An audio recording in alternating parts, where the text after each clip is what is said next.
Hey, hang on just a second. Wait a minute. Wait. Okay, I just got to finish this email. All right, good.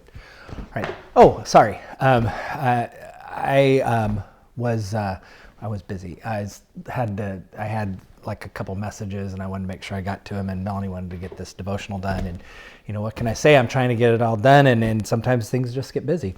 So here's the devotional today. I was reading an article recently, and it really fit into something that I have been trying to work on.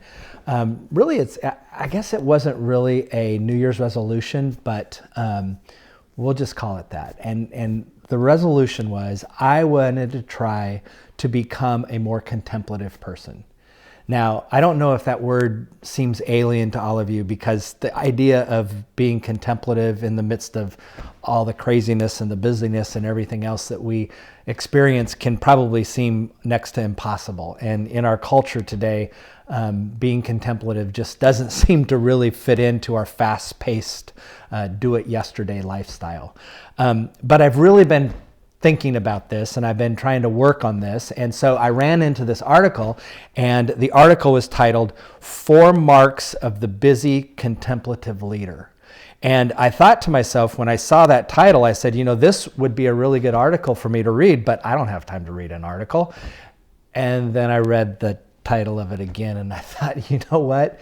If I'm going to work on being contemplative, if I'm going to really work on this idea of really reflecting, meditating, being more available to what God's trying to teach me, maybe I should take time to read this article. So I read the article, and it was really interesting because Roger Owens, who is the author of this article, said, the problem of being contemplative is that for many of us, we kind of picture lots of sitting around with nothing and with our hands in our laps open to the sky.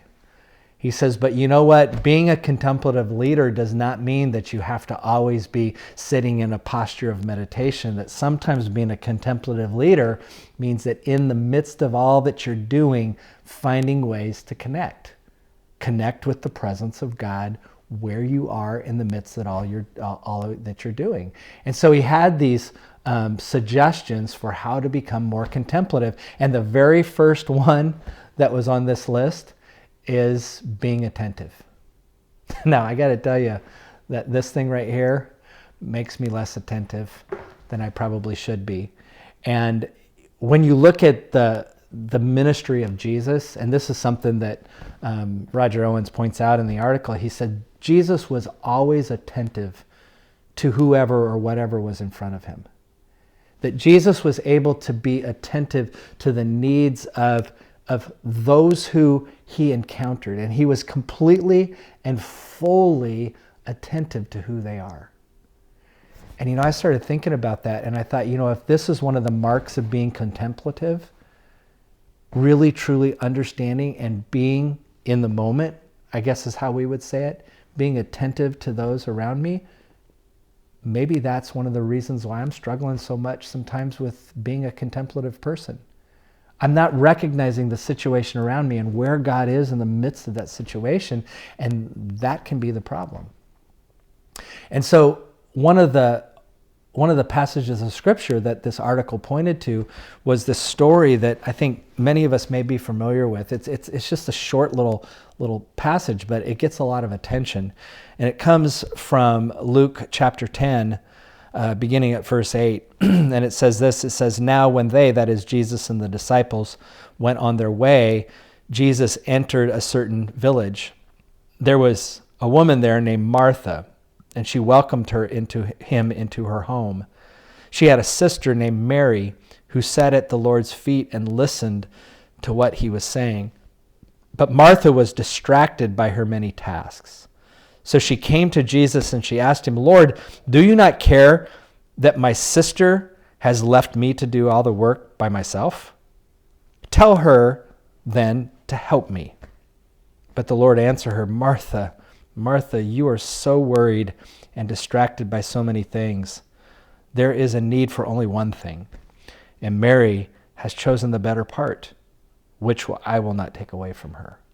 So in this passage, you know, I've always read it, and I've kind of thought that what Jesus is doing here is he's chastising Martha for being so busy. But Owens points out in the article that that's really not what Jesus is chastising her about. In fact, if there's any chastisement at all, what it is over her being distracted by her busyness.